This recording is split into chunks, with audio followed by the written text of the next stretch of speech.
Salut à tous, c'est Ben, vous êtes bien sur la chaîne YouTube Backcourt. Aujourd'hui, je vous retrouve pour une vidéo un petit peu spéciale. Comme vous le savez, à la fin de chaque saison, la Ligue nationale de basket distribue des trophées, donc les trophées LNB, qui sont décernés au MVP, le meilleur joueur de la saison, au meilleur coach, au meilleur défenseur, etc. J'avais envie de faire une petite vidéo pour discuter de tout ça, donc quels sont les joueurs qui pourraient recevoir ces différents trophées à la fin de la saison, et quoi de mieux que de le faire avec deux joueurs qui aujourd'hui foulent les parquets de la Betclic Elite. Vous l'aurez compris, aujourd'hui je vais parler de ça avec deux joueurs que sont Jacques Allinguet qui joue à la JDA Dijon et Johan Passaf qui joue du côté de Fos-Provence. Allez, sans plus attendre, je vous livre nos différents échanges qui sont, petit spoiler, croustillants.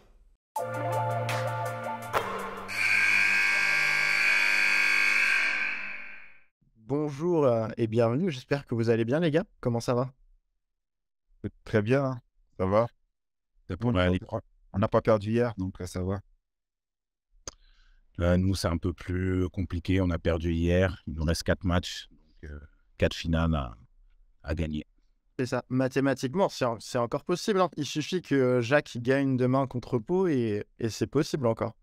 Bien sûr, il faut que Jacques il fasse le travail et il va le faire.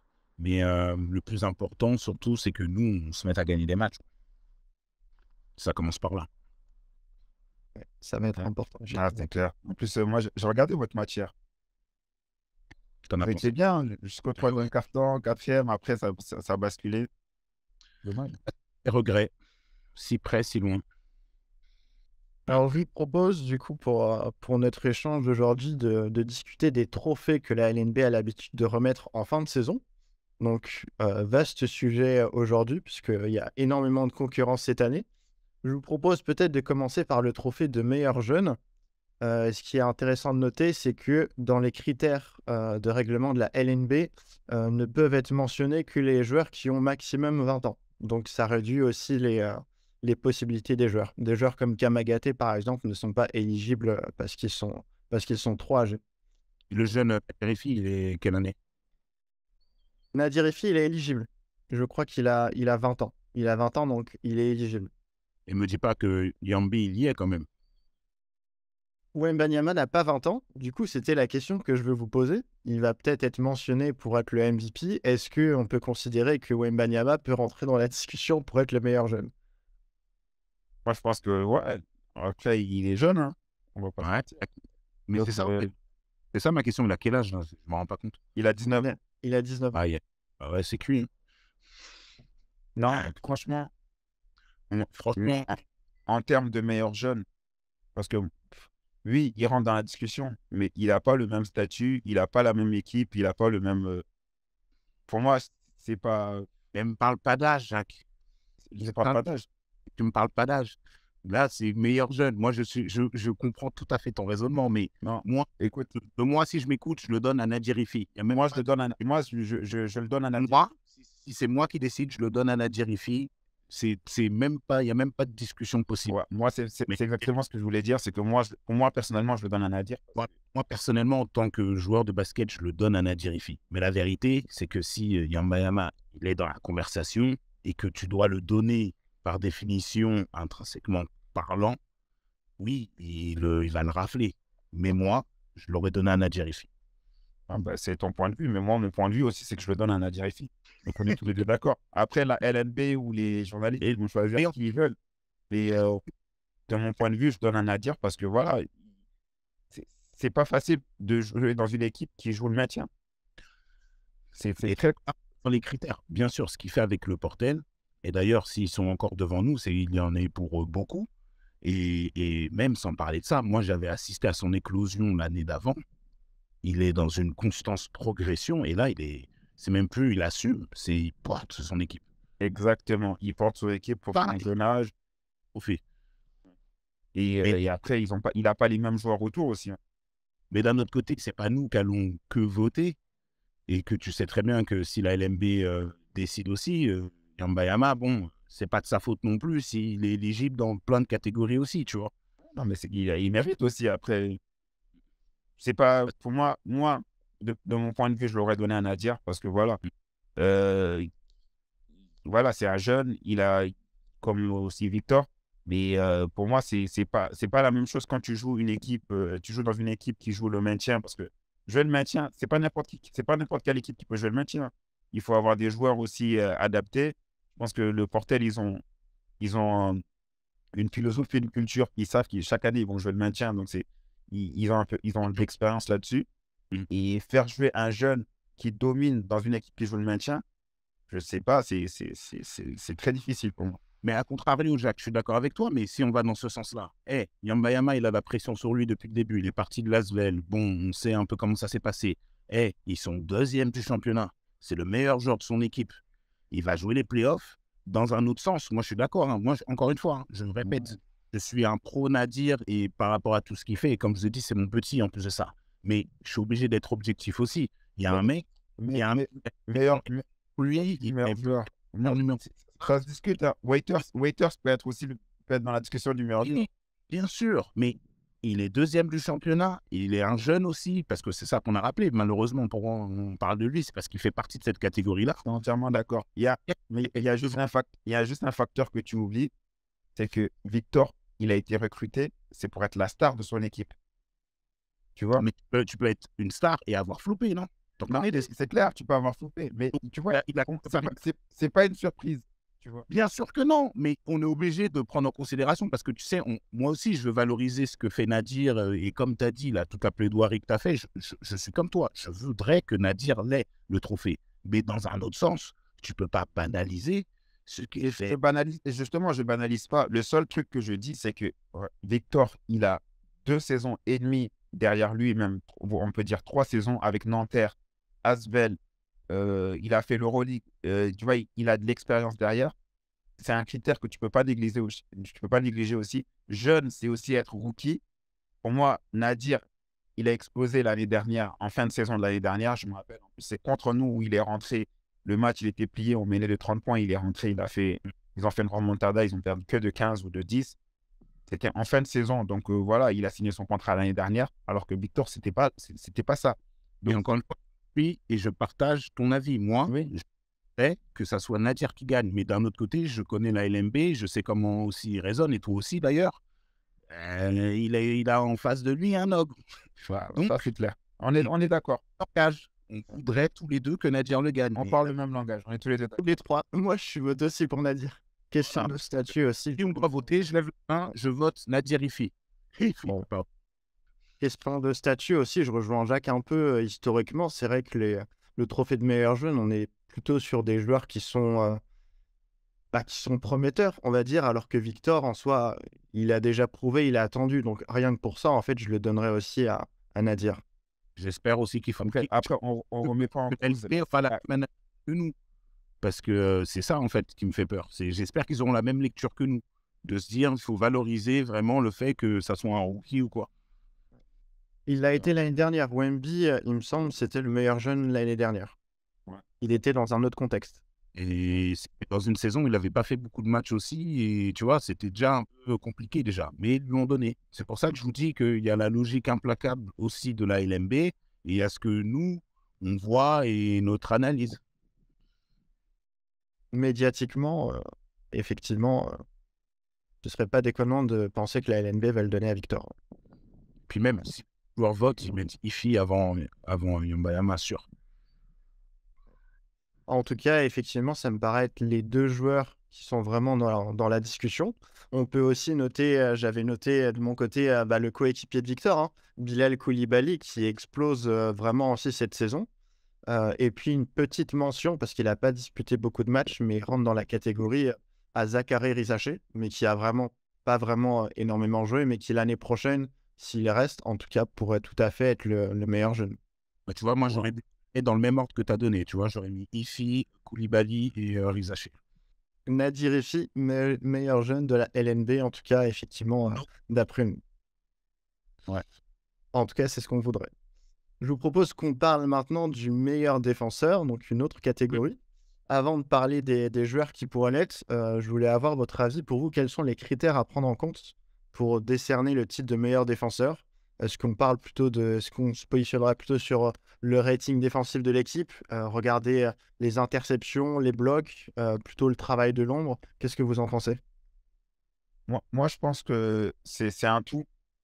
C'est un tout. Donc, déjà, je pars du principe qu'il y a deux types de défenseurs. Il y a des défenseurs qui sont durs sur l'homme en un contre 1. Donc, voilà, on sait que voilà, eux, quand ils vont défendre sur un joueur en un contre 1, ça va être extrêmement dur de marquer sur eux.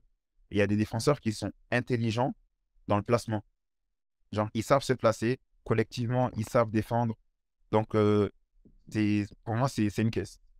C'est très, très abstrait de choisir le meilleur défenseur. Mais si je devais choisir un défenseur, vraiment un gars qui a de l'impact dans le jeu au niveau défensif, moi, j'aurais pris Terry Tarpey. Hmm. Alors, par rapport à sa description du défenseur, je pense plus ou moins la même chose. Après, j'aime bien les gars qui essayent de limiter toujours le meilleur joueur adverse. Tu sais, souvent, c'est voilà, c'est des postes souvent c'est déliés, tu vois, des trucs comme ça. Tu prends le meneur, tu vois, un gars qui est capable de défendre plusieurs positions. Moi, j'aime bien regarder ça aussi. Un mec qui arrive à diminuer l'impact des meilleurs joueurs d'en face. J'en ai pas vraiment qui me viennent à l'esprit, à part Terry Tarpey, effectivement, puisque nous, on est un peu sur sa campagne de l'équipe de France, cette espèce de peps qu'il a, qui a fait qu'il s'est ouvert les portes de l'équipe de France, hein, on va pas se mentir, hein. Personne ne l'avait prévu dans la liste, mais le gars a une telle impact sur très peu de temps que, tu vois, il shine, quoi, tu vois. Donc ça, c'est fou. Mais après, dans le championnat de France, je trouve qu'il a été quand même blessé et absent un petit moment. Donc, pour moi, j'ai envie de valoriser les équipes du haut de tableau parce qu'il y a une vérité aussi, il y a une hiérarchie qui s'établit. Donc, moi, je mettrais bien un Laou Konaté qui est dans une équipe où il y a beaucoup de stars. Et souvent, c'est lui qui scoltine le meilleur joueur d'en face. Alors, euh, ça a lui aussi de. Tu vois, c'est lui qu'on envoie toujours au front. C'est pas le, le rendement défensif des Metropolitans, mais tu vois, moi j'ai cette image-là, quoi. Tu vois, de là où qui défend soit sur le meneur, soit sur le gros joueur d'en face. Je veux bien discuter de Tari Tarpey, mais pour moi, il y a eu quand même une partie où il a été absent. Donc, comme il a dit Jacques, c'est un peu abstrait, mais moi, je verrais un peu plus un mec qui a joué, qui a été consistant et pas trop blessé durant la saison. Je mettrais d'abord peut-être un Laou Konaté. Ah, c'est intéressant que tu parles de Laou. C'est vrai qu'en NBA, avec ce type de trophée, on a souvent tendance à dire quel est le meilleur défenseur de la meilleure équipe défensive, etc. Si on prend les Mets, le meilleur défenseur des Mets, c'est qui? Est-ce que c'est Laou? C'est Oui, Victor. c'est Victor. Et j'allais en revenir. J'allais justement. Un avis, les gars, on est là pour débattre, n'est-ce pas? Ouais, tout à fait, ouais. Non, c'est clair. Donc, justement, j'allais dire ça parce que c'est intéressant ce que tu dis parce que moi, je discutais avec Nicolas Land qui m'a dit en équipe de France, quand il était avec Victor, il a dit il s'est cru être un très bon défenseur parce qu'il jouait avec Victor, justement. Il avait juste à l'orienter et Victor pouvait contrer, pouvait truc, donc ça lui facilitait largement la tâche. Après, là où je rejoins Joe, c'est que là où, avant les années précédentes, il a joué sans Victor, il a prouvé que c'était un des meilleurs défenseurs aussi de la ligue. Mais c'est vrai que dans l'équipe des Metropolitans, voilà, ça serait pas déconnant de mettre Victor parce que voilà, il est tellement grand, il a tellement une grande envergure que ça se discute entre Victor et Laou. Mais moi, je vois pris dans mon top 3. Parce que là, tu regardes le nombre de comptes qu'il met et tout, machin. Bien sûr, dans ces cas-là, oui, je te suis, si c'est ça. Mais moi, je te parlais Au après, niveau de l'impact. il a pu prendre le meilleur joueur d'en face. Et d'ailleurs, quand il a voulu le faire, on a vu ce qui s'est passé, notamment à Limoges. Donc, tu vois, c'est un peu délicat parce que je veux pas lui, tu vois, je veux pas qu'il pense que c'est mon petit aussi, Victor, tu vois, mais, hey, c'est incroyable le shoot qu'il a pris quand même face à Limoges, pardon. Tu sais, Oui, mais tu vas pas non, tu vas pas définir un joueur sur une action par rapport à une action, Joe. bien sûr que non, je te Voilà. Donc, tu Eh, prends les meilleurs défenseurs de l'histoire, ils se sont fait crosser, ils se sont fait dunker dessus, il n'y a pas de souci. bien Ça sûr. vient dire. Mais ce que je veux dire, c'est qu'au niveau de l'impact, c'est pas déconnant de dire que Victor peut être éligible. C'est pas déconnant de dire que Laou peut être éligible. Voilà, c'est ton choix. Moi, Laou, il fait partie de mon top, on va dire de mon top 3, top 4 des meilleurs défenseurs de Betclic. Pour moi, c'est clair que voilà, il impose cette sérénité dans une équipe Genre, il y a un gars qui prend feu, tu dis, là où, vas-y, occupe-toi de lui. Après, Tout le monde va le regarder. Un gars prend feu, on dit, qui peut défendre sur lui? On va tous regarder là où. après, il y a d'autres gars aussi qui sont un peu modestes, avec qui, tu sais, on est en direct, qui pourraient postuler aussi dans les postes intérieurs, notamment sa capacité à sortir, tu sais, telle une lame sur les step-out, tu vois, parce qu'on valorise beaucoup les extérieurs, mais aussi la défense intérieure, la jungle, tu vois, là où il se passe vraiment des choses, et c'est vrai que c'est pas tout le temps valorisé, et c'est vrai que Jacques, même si ça m'écorche la bouche et que j'ai un peu de vomi quand je lui fais des comptes, il pourrait être éligible aussi, je m'explique. C'est pas parce qu'il est là, mais le poste 5 notamment, c'est un poste où on est très exposé, où souvent on est dans de la collaboration, pardon, que ça soit sur les pick and roll. Ensuite, on est en ISO sur les post-up. Donc, si tu veux, il n'y a pas beaucoup d'intérieurs qui peuvent s'en sortir sur ce genre de truc. Et il y a bien un truc dans lequel, dans tous les scouting reports qui sont mis par toutes les équipes qui sont faites, c'est que quand tu joues contre Jacques, tu sais que la première chose qu'on te dit, c'est « be careful » sur les step-out. Pourquoi? Parce qu'il sortait d'une lame, il a ce dynamisme dans les jambes qui lui permet de vraiment faire reculer les meneurs. Et il y a toujours dans les séquences vidéo, quand tu vois le scouting, une où il arrive à choper la balle dans les mains du point garde et ensuite finir en mettant un petit dunk. Donc, il faut le valoriser, ça aussi. Moi, je ne trouve pas ça déconnant de le proposer. Et encore une fois, je te dis, je me sens mal au fur et à mesure J'ai que... peur. J'ai peur de ce qu'il va dire parce que avec Joe, et- en général, quand il me fait un compliment, c'est le baiser de la mort. et catcheur de UFC qu'il n'a pas de qualité et qu'il pourrait être facilement lui aussi être cité pour faire partie de ses meilleurs défenseurs. Je parle en tout cas dans le secteur intérieur, puisqu'on parle de global, tu vois, meilleur défenseur. Parce que voilà, capacité à prendre des rebonds, comme je t'ai dit, repousser l'adversaire. Donc ouais, c'est pas déconnant aussi d'avoir dans notre petite liste de meilleurs défenseurs Jacques Hanning. Je t'avais dans mon top 3, Jacques aussi, avec Terry Tarpey et Victor Wembanyama. J'ai pas réussi à mettre de joueurs, enfin j'aurais pu. Je regardais quelles étaient les équipes qui encaissaient le moins de points. La meilleure défense, c'est l'Asvel cette année, mais comme Monaco, sachant qu'il y a beaucoup de rotation et qu'il y a peu de joueurs qui jouent un grand nombre de minutes, c'était assez difficile de faire ressortir un joueur parmi les meilleurs défenseurs, qui ont vraiment un impact qui permettent de justifier vraiment la défense, en fait, la défense élite de ces équipes. Juste pour info, le meilleur défenseur l'année dernière, c'était Ismaël Kamagaté, qui a reçu le trophée. Bah tu vois, il a reçu parce que, je sais pas, il avait fait une performance au niveau des contres, non? Un truc comme ça. Je pense qu'il était, ouais, au niveau des contres, il devait être pas mal. Ouais. Mais c'était ahurissant, je crois. Le nombre, il était fou, le nombre de comptes qu'il a Il a fait 9. Il en a mis 9. Ouais. Donc, tu vois, c'est soit meilleur défenseur, c'est assimilé au compte, tu vois, Par contre, par balle. Et tu par contre, ouais, je crois que c'était la pire défense de la ligue. Paris Basket, ouais, par Ouais. contre, défensivement, c'était vraiment pas. Mais Ouais. bon, la performance au niveau des contres, elle était folle. Donc... Ouais. Bah, c'est pour ça que Victor, en soi, il peut être mentionné dans vraiment toutes les catégories, en soi. Ah bah ça c'est clair. Pour moi, après, c'est pas, comme je l'ai dit, c'est pas déconnant. Il a des chiffres qui sont ahurissants. Voilà, il est là au scoring, au rebond, au contre. Non, arrête, on lui donne tout. Hein. Si, on peut faire ça. Comme ça, on se rend. On peut faire ça, c'est vrai. Mais c'est vrai que pour ces trophées, c'est un peu des étiquettes, genre meilleur défenseur. Tu te dis vraiment, tu vas le donner à quelqu'un qui est catégorisé, étiqueté vraiment pour sa défense, alors que Victor, il est complet en fait. Tu peux le mettre, enfin, en termes de offensivement, il peut être cité partout. Donc, je le considère pas vraiment comme le défenseur élite en fait, Victor. Oui, par ses mensurations, forcément. Il a la dissuasion d'un Rudy Gobert, voire plus. Mais par contre, effectivement, quand je pense à Laou, là, ouais, je me dis vraiment, c'est un chien de garde. Effectivement, là, ça a du sens. Tu vois, tu dis, bon, hop, lui, on veut pas le voir briller, tac, vas-y. Ah, c'est clair. Et Jacques, dans un autre sens, dans un autre registre, pareil, sur les intérieurs ou sur la défense pick and roll. Non, c'est pas déconnant, c'est pas déconnant. Je propose qu'on passe à une autre catégorie. On en parlait un peu avec Jacques avant que tu te connectes, que tu te connectes, Joe. On parlait d'un joueur qui, je pense, peut rafler ce titre là, qui n'est pas décerné par la LNB, mais que j'ai souhaité mettre, c'est le clutch player. Pour vous, qui est le clutch player cette saison en Betclic Elite?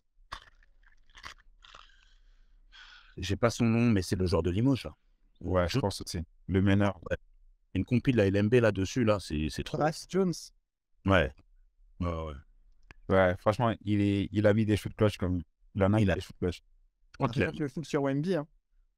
Non, pas que Wemby, mais il en a mis même avant, tu vois. Ouais, même en BCL, pour se qualifier dans le top 16, je crois. Il met un shoot aussi clutch. Il en a mis quelques-uns. Il a pas, on va dire que il a un sang-froid remarquable dans ce shoot. Franchement, d'autant plus qu'il a des joueurs qui sont assez expérimentés dans son équipe.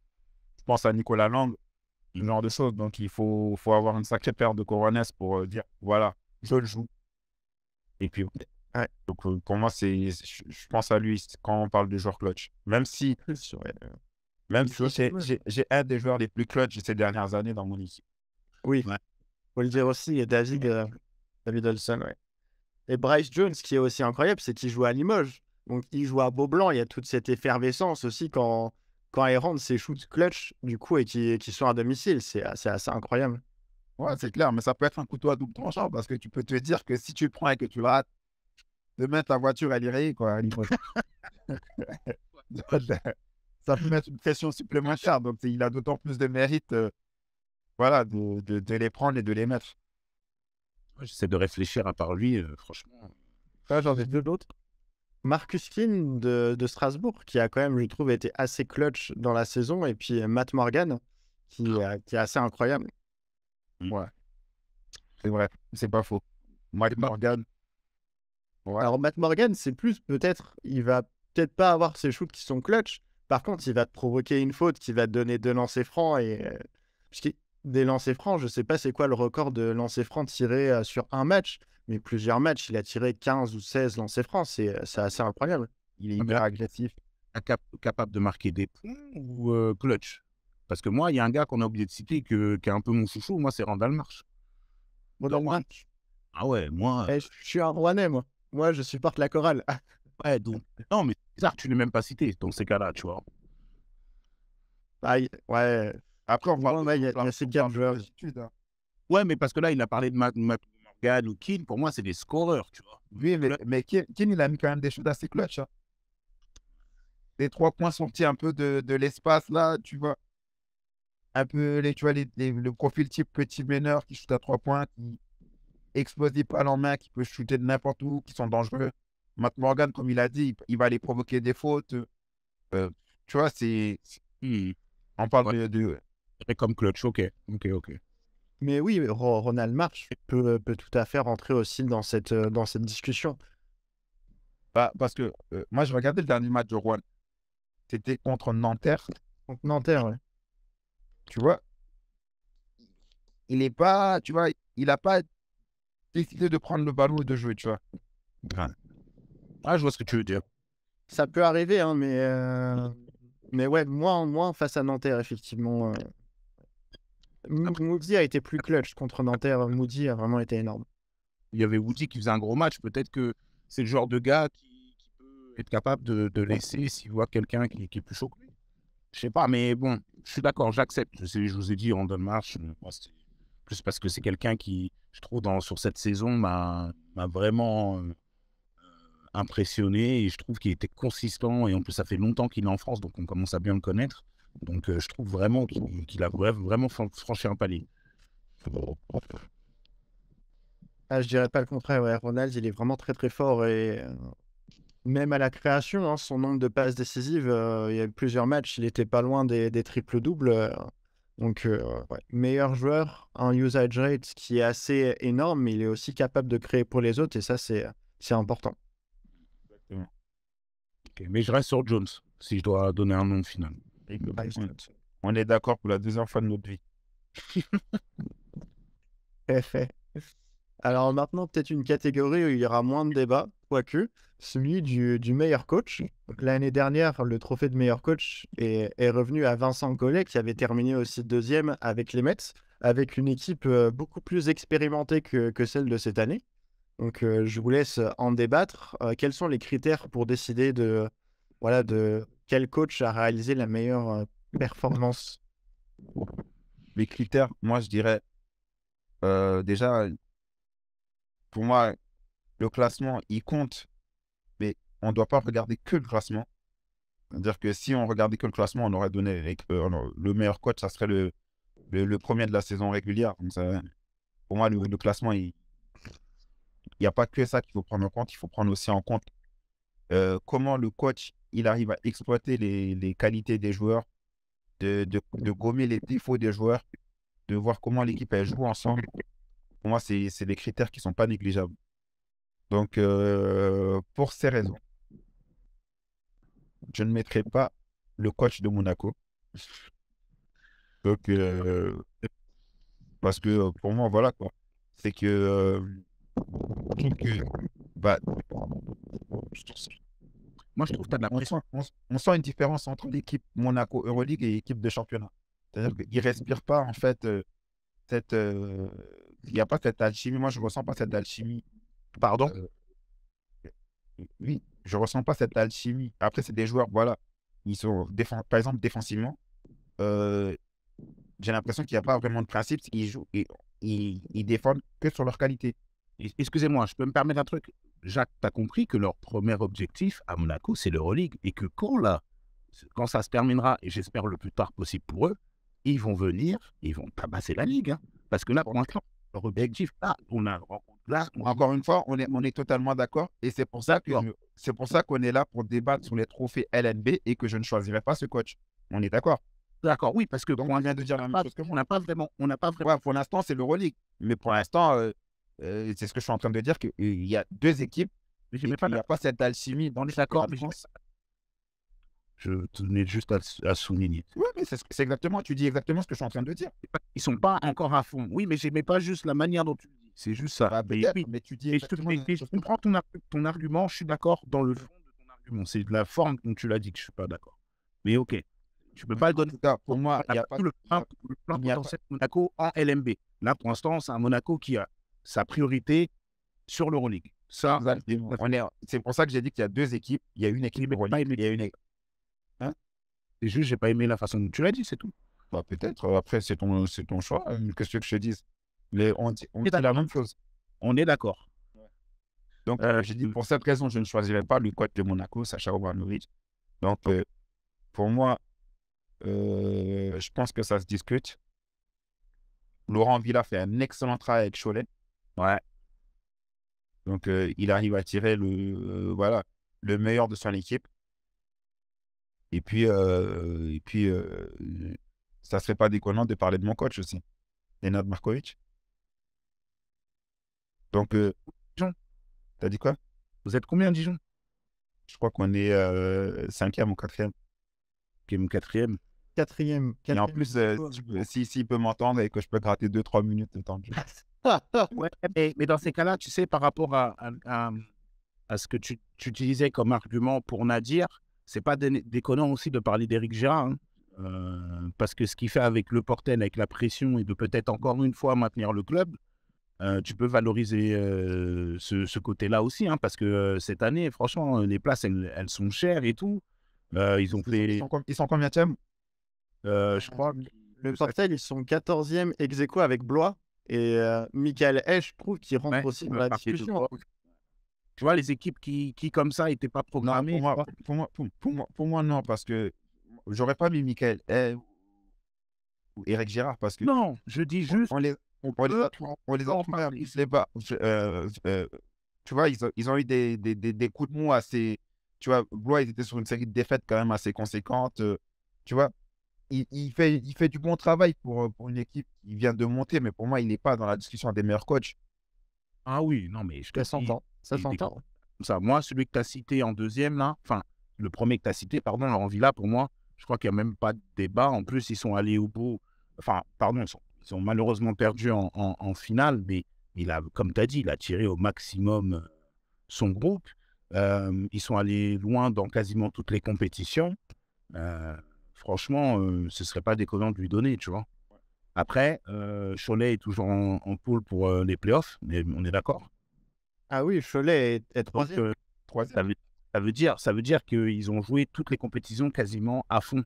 Et Bah, ils c'est sont... ça. Exactement. Et on va pas se mentir, en début de saison, qui aurait mis Cholet Voilà. troisième? Donc, lui, ça serait amplement mérité dans le sens. Après, ton coach, j'aime bien aussi. Il fait du bon boulot, mais si je devais choisir, je mettrais Laurent Villa. Moi, c'est pareil, je mettrais Laurent Villa. C'est pour ça que j'ai parlé de lui en deuxième. Et après, bien sûr, on ne peut pas oublier aussi le travail que fait Vincent Collet. Pour moi, les trois sont sur le podium. Bien sûr. Et après, sans rien enlever à Vincent Collet, il a Victor, il avait Waters, tu vois. Donc, je pense que le matos qu'il a, il a su bien l'exploiter. Mais je préfère quand même valoriser un Laurent Villa qui, comme tu l'as dit, a tiré un groupe. Oui, c'est clair. Après, ouais, c'est un peu pareil, hein. Au début de saison, qui aurait pensé que Levallois serait deuxième? Autant l'année dernière, je crois que l'équipe était, je pense, plus forte et plus de profondeur. Vince Hunter, d'ailleurs, je crois qu'il avait été élu...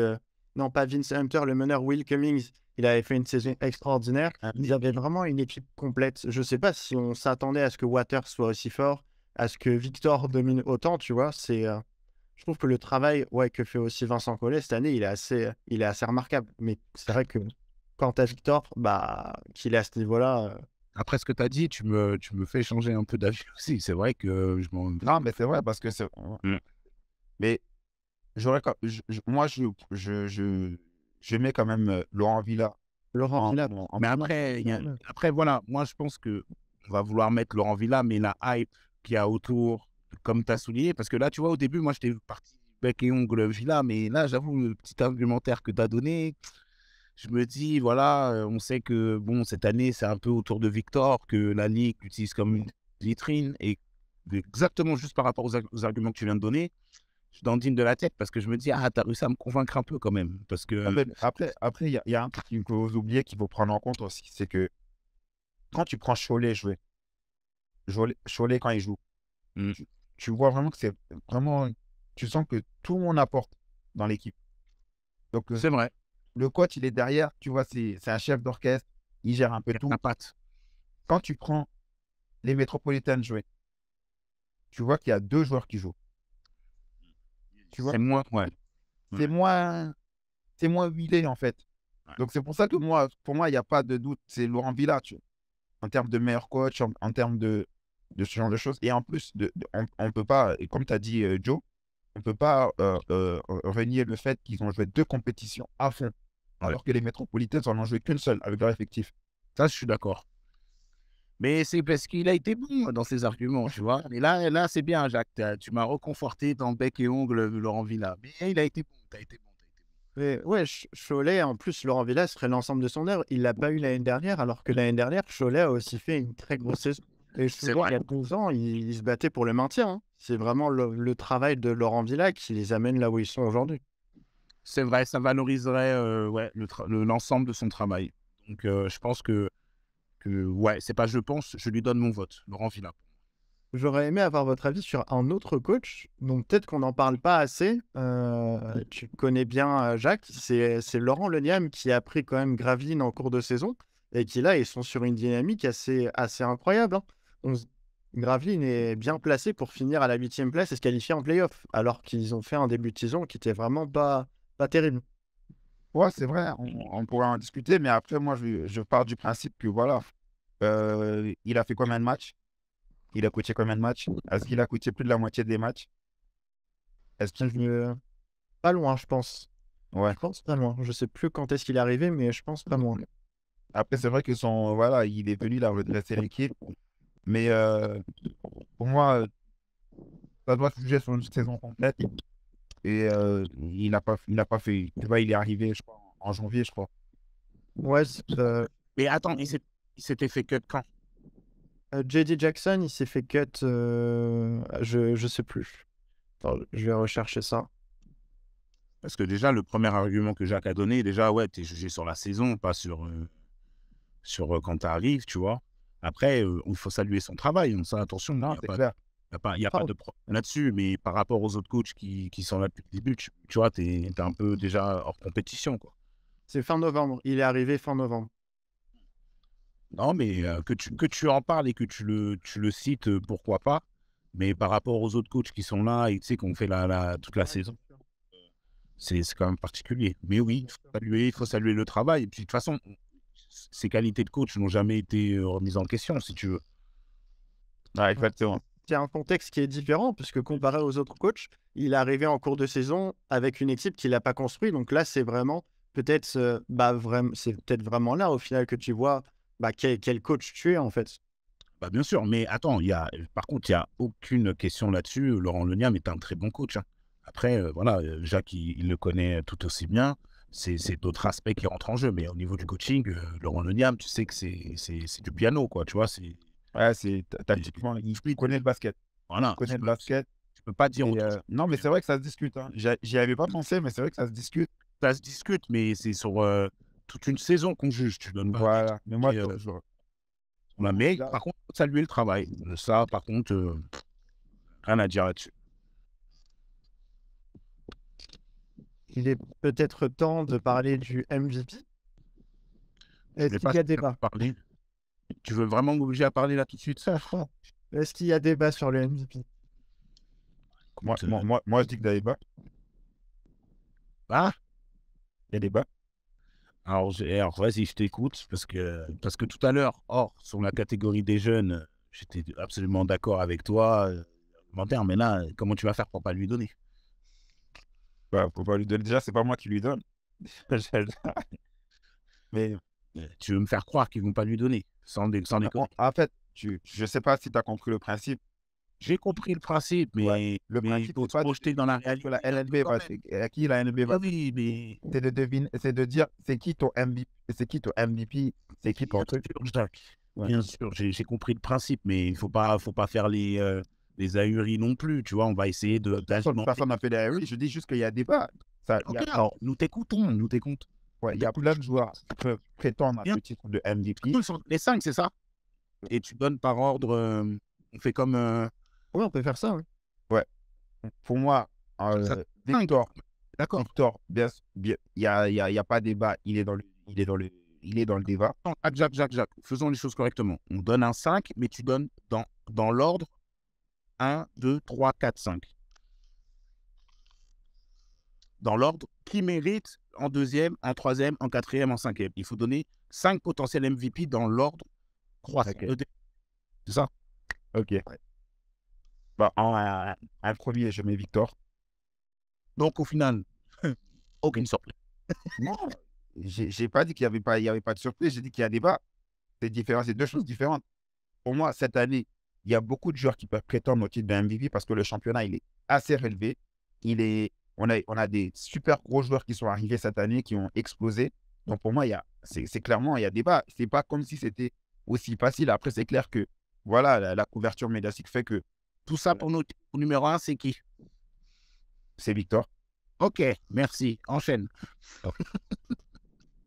Après, en 2, moi, j'aurais mis, franchement, un joueur qui m'a beaucoup impressionné, Matt Morgan. Moi, j'aurais mis Matt Morgan. Ok. Il m'a vraiment impressionné sur le terrain. 5, vas-y. Ronald March. Numéro 4, je mettrais Marcus McDuffie. Et puis après, en 5, il y a un joueur qu'on n'en a pas parlé, mais franchement, je trouve qu'il fait quand même une grosse saison, même s'il est dans une grosse écurie.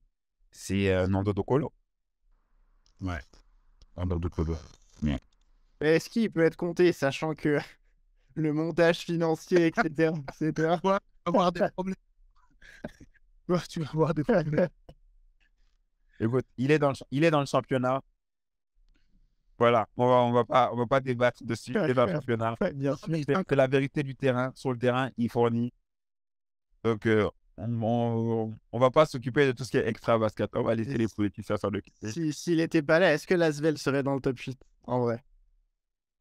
Ouais, très bonne. Écoute, ouais. Moi, j'aime bien ton 5. Moi, le mien, il est un peu plus par rapport au ranking que plus mes préférences. Je vais vous donner celui que j'ai quasiment donné pour les titres LMB, tu vois, de vote. Donc, en numéro 1, j'ai quand même mis Victor comme Jacques, parce que pour moi, c'est sans surprise. Après, en numéro 2, j'ai mis un joueur français qui est dans la meilleure équipe, qui est numéro 1. J'ai mis Eli Okobo, parce que je trouve qu'il voilà, c'est le joueur pour moi le plus impactant, en tout cas en championnat, dans cette équipe de Monaco, que je trouve qu'a fait une saison plutôt bien. Et puis même, j'avais envie de donner un joueur de Monaco parce qu'ils sont premiers du championnat et qu'il faut valoriser quand même voilà, l'équipe qui est numéro 1. Donc Victor Okobo. En 3, pareil, au niveau du classement, j'avais Nando De Colo parce que c'est un joueur qui, je trouve, n'a pas déçu, tu vois, dans son apport, dans ce qu'on attendait de lui, si tu veux. En 4, j'ai mis McDuffie, le joueur de Dijon. Lui, je trouve que il fait une saison super intéressante. Et en 5, je vous avais dit un peu mon chouchou, Randall Marsh. Voilà. J'ai essayé d'être un peu logique dans mon truc, parce qu'il y a quand même des stars références dans le championnat. Après, il y a d'autres surprises, si tu veux, mais je suis vraiment allé dans un truc scolaire un peu, tu vois. Au final, on dit à peu près les mêmes Ouais. Et les mêmes gars. Elio Kobo, Nando, McDuffie et Randall Marsh. Après, j'en oublie sûrement, mais c'est comme ça que je voyais un peu mon... J'ai les 5, même si c'est difficile de pas prendre en considération le classement. Et puis après, quand on revient à la définition stricte du MVP, c'est le Most Valuable Player. Donc j'avoue que moi, j'ai eu du mal à mettre des joueurs soit de Lasvel, soit de Monaco. Mais par contre, j'ai mis Nando parce que je considère que Lasvel, cette année, c'est pas un rouleau compresseur. Et que si tu enlèves Nando, bah, Lasvel, en fait, j'ai du mal à voir s'ils seront en playoff ou pas. Après, c'est comme tu as dit, tu as parlé des trophées LMB, on ne l'a pas fait nous l'année dernière, mais il ne faut pas banaliser l'équipe qui finit premier, et c'est encore... Personne banalise. Bah ouais, mais c'est pas... En fait, si tu veux, pour moi, dans 5 noms que tu peux donner potentiellement, après, tu te donnes dans l'ordre que tu veux, puisque tu sais, c'est par ordre de machin. Je trouve que c'est pas normal qu'il n'y ait pas un représentant de l'équipe qui a fini premier. Après, tu choisis celui que tu veux, mais tu dois valoriser l'équipe qui a fini premier de la saison régulière, ou sinon, dans ces cas-là, autant ne pas... Mais des fois, l'équipe qui finit premier, c'est tellement dense, c'est tellement truc que tu peux pas choisir. Je suis d'accord, mais il y a quand même un joueur qui émerge de cet effectif. Je suis d'accord que ça reste une anomalie de se dire que des joueurs de Monaco ne sont cités nulle part quand on parle des trophées. Après, c'est vrai qu'ils ont un effectif qui est tellement profond. Ouais, mais ça, c'est une fausse excuse pour moi. Tu vois, là, le truc, oui, mais ils ont un effectif trop profond. Ça veut dire, c'est ma faute s'ils jouent avec des meilleurs joueurs. Non, arrêtez les gars. Non, ça veut dire que les temps de jeu sont... Non, c'est pas une fausse excuse. Imagine faute avec un joueur sur le banc. Tu penses que vous allez jouer comme ça? J'ai pas dit ça, mais utiliser votre argument de jeu, c'est dire, écoute-moi, donne-moi une minute. Le fait de juste dire, oui, mais l'effectif, il est dense, pour ne pas citer un joueur de Monaco, je trouve ça dur. Je te dis pas que tu n'as pas le droit de le penser, mais juste dire, ouais, mais ils ont un effectif dense. T'imagines, c'est ton critère pour m'expliquer que, ouais, non, mais bon, moi, j'ai pas cité de joueur de Monaco. Moi, c'est qui est vraiment entendable parce que c'est un rouleau compresseur, Monaco. C'est ton avis, mais moi, c'est non. Pas 15 joueurs, tu peux tourner. Tu étais là en mode chaque joueur peut donner 2 minutes à fond, sortir. 2 minutes à fond, sortir. Mais il y a. Et parce qu'ils sont 15, il n'y a pas un meilleur joueur dans cette équipe de Monaco quand tu prends les stats. Il y a un meilleur joueur, mais je trouve qu'il y a des joueurs qui passent mieux dans le championnat que dans l'équipe de Monaco. Tout simplement. Ça, je comprends, mais c'était juste l'argument de danse que j'aimais pas. Peut-être que tu peux ne pas aimer, mais moi, cet argument, il est entendable. Écoute, Monaco, on va pas se mentir, c'est un rouleau compresseur. C'est dur de jouer contre eux. C'est absolument dur. Parce que voilà, on sait que tu vas jouer contre eux, ça va Il est incroyable. Il est incroyable. Il donne des vrais arguments et puis derrière, il dit ouais, mais j'en cite aucun. Non, on peut se faire meilleur défenseur. Moi, mais vous m'avez sorti Nando De Colo, que moi aussi j'ai sorti. Pourquoi on l'a sorti Nando De Colo? Parce que pour moi, il domine le championnat. Parce qu'il porte Lasvel. Ouais, en dehors de lui, il domine le championnat. Le joueur domine le championnat. Mais ça veut dire que si, par exemple, Lasvel, ils avaient le niveau qu'ils devaient avoir et que Nando De Colo, on ne voyait pas qu'il portait autant son équipe, vous l'auriez cité aussi, vous m'auriez dit, ouais, mais non, parce qu'il est dans une équipe, c'est dense. Qui a les meilleurs stats? Ne bégaye pas. Non, je ne bégaye pas. Je te demande, tu as pris Elio Kobo. C'est quoi les stats de Elio Kobo dans le championnat? Franchement, je t'ai dit encore une fois, je n'ai pas regardé par rapport au stade, gros. J'ai regardé par rapport à l'impact. C'est 12 points de rebond, 4 passes. Il joue 24 minutes en moyenne. Combien en évaluation? 13. Mike James a des stats qui sont légèrement supérieures. Tu vois? Et j'ai même pas cité Mike James parce que pour moi, il a plus d'impact en Euroleague de ce que je vois et pourtant il a des meilleurs stats. Mais quoi qu'il arrive, moi mon argument c'est que je t'ai dit que je voulais citer un joueur de Monaco. Après Mike James, moi cette année, je trouve de ce que j'ai vu visuellement, je trouvais qu'il...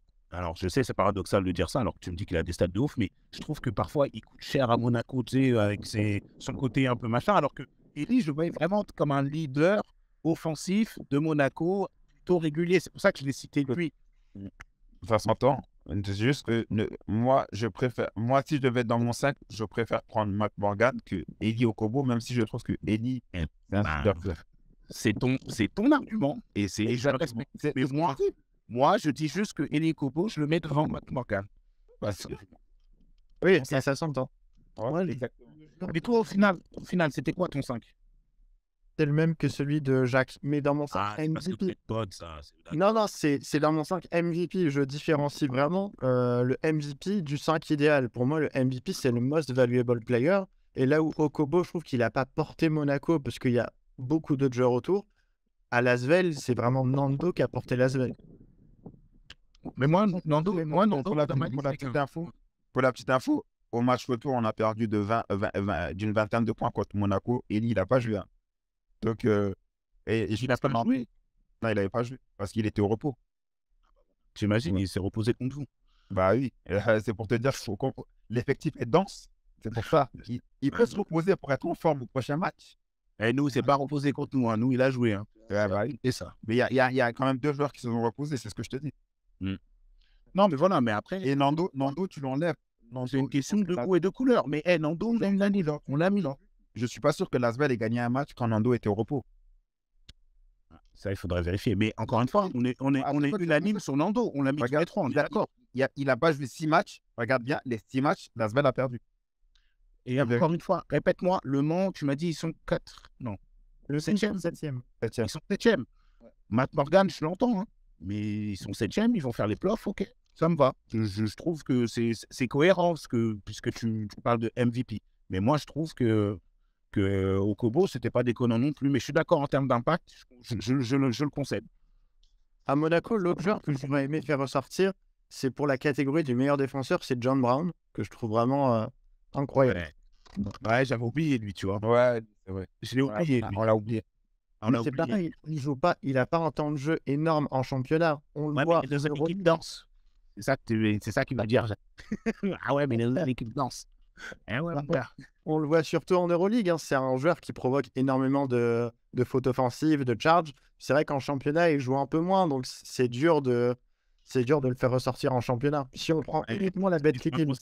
Ils ont un gros effectif, j'avoue que c'est compliqué, n'est-ce pas, Jacques? Bah ouais, même Macoundou et Strazel, ils jouent pas beaucoup en championnat, donc c'est vrai que c'est... Bah oui. Ah, mais on l'a oublié. Tu as vu sa tête quand il a dit « Ah ouais, lui... » Eh ouais, tu vois, donc c'est pour ça que je te dis, il faut faire doucement quand même, parce qu'après, on oublie trop des joueurs qui méritent, parce que lui, là, pour ceux qui ont joué contre lui, il joue combien de minutes en championnat de France? Eh ouais. Attends, je vais te dire ça. Mais on valorise les trophées LMB, et c'est là où tu reprends ton argument. Exactement. Mais t'as oublié quand même. 19 minutes. John Brown, c'est 19 minutes. Bel impact en 19 minutes. Je peux dire ça. Mais je prends Terry Tarpi quand même. Non. Moi, je mets Konaté. Bah, au final, on ne le met pas. Donc, on ne le met pas en premier. Donc, voilà. Attends, on avait dit qu'il y avait pour meilleur défenseur. Même Yambayama, à un moment, on a dit non. On l'a cité, ouais, il y avait là où le faut arrêter à la fin. Il n'y a pas de finalité, c'est juste un débat. Ouais, mais ça s'est clôturé comment? Je ne me rappelle même plus déjà. Toi, t'as mis là-haut? Ouais, là-haut, Tarpé et Alangué. Et ouais, Alangué. Moi, j'ai mis là-haut, Victor, là-haut et toi Tarpé. Allez, dis-toi, arrête. Je pas le modeste. Alors, pour finir, les gars, j'aimerais vous poser, pareil, des catégories de joueurs, mais sans donner trop d'arguments, juste que vous me citiez vraiment le premier joueur à qui vous pensez. Pour vous, c'est qui le joueur le plus impressionnant que vous avez, contre qui vous avez joué cette année? Impressionnant. Ça veut dire, genre, limite, on fait waouh. Ouais. Matt Morgan. Euh, Moi, récemment, là, c'est Boyton, hein, le gars de Gravine, là, il nous a tués. Kenny Boynton.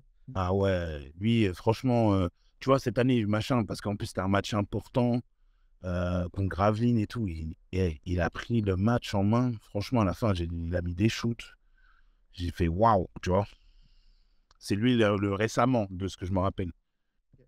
Après, j'ai Nando De Colo aussi, hein, contre nous, Lasvel, là, fin de match aussi. Donc, j'hésite entre les deux, mais Boyton, parce que Lasvel, si tu veux, on les avait poussés dans les retranchements, mais la logique a été vraiment respectée à la fin. Mais Boyton, on y a cru jusqu'à la fin, il nous a climatisé, c'était sale. Ok. Donc Matt Morgan, Kenny Boynton. Le joueur le plus sous-coté. Sous le côté, moi j'aurais dit Saut de Blois, là. Amadou Sow. Ouais, lui il fait une saison, mon gars. Moi, j'aurais dit, franchement, vous allez dire que je suis pas objectif, mais je vais prendre quelqu'un de mon équipe. Je pense que Grégor Rovat, il est sous-coté. Très bon joueur. Ouais. Bah, c'est un très bon joueur de base. Pourquoi il est sous-côté, toi? Bah, parce qu'on n'en parle pas comme si c'était un truc. Bah, pour moi, je t'avoue, je le mets pas top player, mais c'est un très bon joueur de la ligue. Ouais, bah, c'est un très bon joueur, mais pour moi, il est sous-coté. Toi, tu penses qu'il a le statut au-dessus Bah, de très bon joueur? Bah, Genre, toi, tu mets top player. il fait toutes ces petites choses que, voilà, que tu vois, par exemple, Interi Tarpé, on l'aime parce il fait autre chose que de mettre des points, quoi. Et Robat, c'est pareil. Mais on va pas en parler comme si c'était Interi Tarpé, quoi. C'est ça pour moi, ce côté. Peut-être c'est pas un territoire. Bah, non, je dis pas que c'est Interi Tarpé, mais il apporte tout ce qu'il faut pour. Parce que t'es in love, toi, vas-y, là. Je sais pas pourquoi tu. C'est un top joueur déjà, ton gars, il est pas sous-côté. Pour moi, On est d'accord. il a pas la couverture médiatique qu'il mérite, quoi. C'est ça. Il a fait beaucoup d'expositions, c'est vrai. Bah, J'aurais mis Boris Dallo. Ah, comment elle s'est fait pour oublier Boris? Ouais. Ah oui, Boris, pas supporter. Ouais. Il fait des saisons, il accroche les playoffs, ils vont finir. Mon Boris, il va Tu monter. vois, c'est pareil, c'est dans le même registre, en fait. C'est que il apporte aussi toutes les petites choses qui font que, voilà. Non, il a raison. Je m'en veux. Boris Dallo, en termes de statistiques, le gars, à un moment, il alignait, il faisait presque des triples-doubles. Il remplissait, noircissait toutes les cases. Cholet, comme tu l'as dit, c'est toi qui as donné les arguments méconnaissables. Ils sont passés de dernier à. Donc, s'il y en a bien un qui est pour quelque chose, même s'il y a un effectif et qui a pris du galon, le mec a été nommé capitaine. Non, franchement, Boris Dallo, comment j'ai fait pour oublier? Je m'en veux. Oh, Bobo, excuse-moi. Mais ouais, si. Ah, c'est vrai. Limite, j'aurais mis meilleure progression, tu vois, un truc du style. MIP, c'est vrai qu'on aurait pu faire, ouais. Tu vois, j'aurais même mis. Non, mais l'année dernière, il dominait quand même. Ouais, mais Il faisait une bonne saison l'année dernière. là, cette année, il a toqué. Genre, ça toque EDF. Hein. Un moment, tu vois, il était là, toc. C'est le fort international, ouais. Ah ouais, donc. Non, Cholet, Boris Dallo, c'est vrai, c'est Bobo, il a fait le taf. C'est clair. Qui est le joueur le plus solide, le plus rugueux? Georges Joseph. Ah, Georges, ouais. Il est en Pro B, Ouais. Ah oui, Garou. J'aurais mis Valentin Chéry quand même. Valentin Chéry, ok. Ouais. Bah oui, gars. Je vais pas répondre. Jacques, des fois, je comprends pas. Il t'a fait quoi, Valentin? Il t'a chicoté? Ouais, il m'a chipoté. Il m'a mis des coups et tout. Il est quand même solide. Il est rugueux. Donc ça, c'est ton expérience personnelle. Ben, je parle pour connaissance de cause. Mais pourquoi j'ai l'air de te juger ou je t'écoute? Bon. Je te pose une question, je te réponds. D'accord, donc Chéri. Joueur solide, qui est quand même un bon bûcheron. Moi, j'aurais mis Olasiniak, là, tu sais, de Gravelines. Ouais, j'aurais mis pareil, Dominique Olasiniak, le polonais. Et des fois, je vois, tu sais, en vidéo, je vois comment il pose ses écrans, les fautes qu'il prend. Toujours les... Il est Moi, il y a un deuxième qui est là aussi. Ah, ça y est. Non, on va pas se mentir. Gars. Mais moi, c'est des vieux restes. Mais oui, je pense que je faisais partie de cette catégorie-là. Mais là, Tu fais partie, ouais. non, ça va, tu vois, j'essaye. Après, c'est vrai qu'il y a beaucoup de... Après, son seul souci, c'est que il va donner genre 8 minutes d'affilée. Après, il va se poser par terre. Il va dire, ah, j'ai des crampes. C'est juste ça son problème. Ça, c'est pour la jeune... Non, en fait, le truc qui fait plaisir, c'est la jeune génération, tu vois, qui tu sais, quand... Parce que j'en vois beaucoup qui débutent, du coup, tu vois, je pense au petit Enzo de Pau, tu vois, des gars comme ça. Ils connaissent leur classique, tu vois, donc il y a beaucoup de respect, tu vois, même un Kamagaté, tu vois, les petits jeunes comme ça, enfin, les petits jeunes, je me comprends. Et ils savent que c'est quand même le baptême du feu, tu vois, quand je suis en post-up avec eux ou quand je suis en défense, donc ça fait plaisir, mais malheureusement, il n'y a qu'un gars comme Jacques, là, ici présent, qui m'a connu un peu plus dans mon prime et tout, qui a vraiment goûté, tu vois. Mais ouais, pas trop mal. Tu vois, il cache bien sa tête pour pas qu'on voit, c'est parce qu'il sourit. Mais, mais tu vois, tu sais très bien qu'il y a une époque, si tu restais derrière, tu étais cuit, quoi. Tu vois, il fallait te mettre de 3/4, sinon c'était fini. Donc lui, il a connu cette époque où tu pouvais avoir... Vas-y, je veux te donner ça si tu veux. Et juste dans votre carrière, quel est le joueur qui vous a le plus marqué? Je veux dire, en termes intérieurs, en défense intérieure, quel est le joueur le plus compliqué que vous avez eu à jouer? Mustapha Fall. Ah, Mousfal, ouais. Oh, il était relou, mais c'est pas celui qui m'a marqué le plus. Moi, tu vois, c'est des mecs plus comme... tu vois, moi, il y avait un moment, il y avait Chris Massy, je sais pas si vous vous rappelez. Ah, il a joué Lui, à Limoges, ouais. les pénibles. Moi, un peu plus à l'ancienne, Uche, Nsongu, tu vois, parce que c'est là, je me Ouais, mec. Eh ouais, tu vois, Uche, oh là là, Papi Uche, là, c'était incroyable. Et pour t'en donner un dernier, j'ai bien aimé Sean May aussi. Sean May, là, le mec de Duke, lui, c'était quelque chose, hein, un gars balèze, un peu rond, tu vois, qui pouvait shooter, qui pouvait tout faire. Ça, c'était incroyable. Donc voilà. On va penser à J.K. Edwards, c'était un petit phénomène aussi, non? Ah, le gars de barbecue, non, lui, c'était mon gars. Mais non, Arrête de tirer comme ça. barbecue, ouais, lui, c'est trop.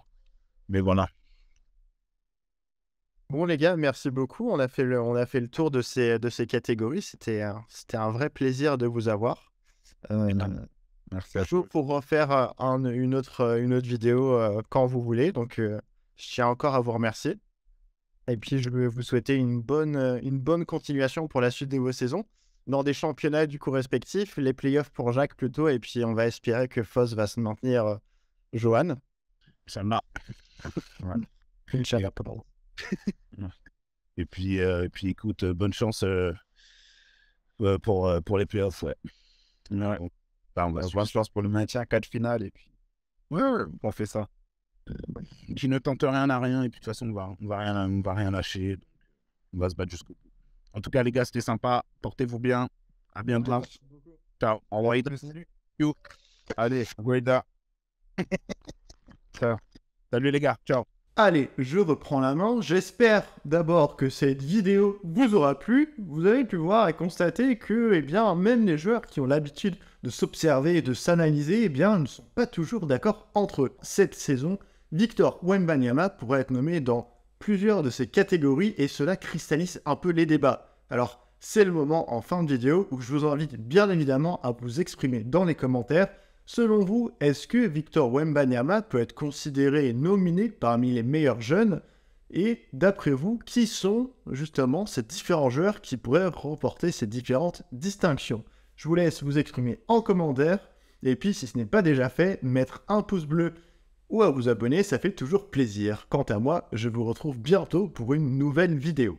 Salut, bye bye.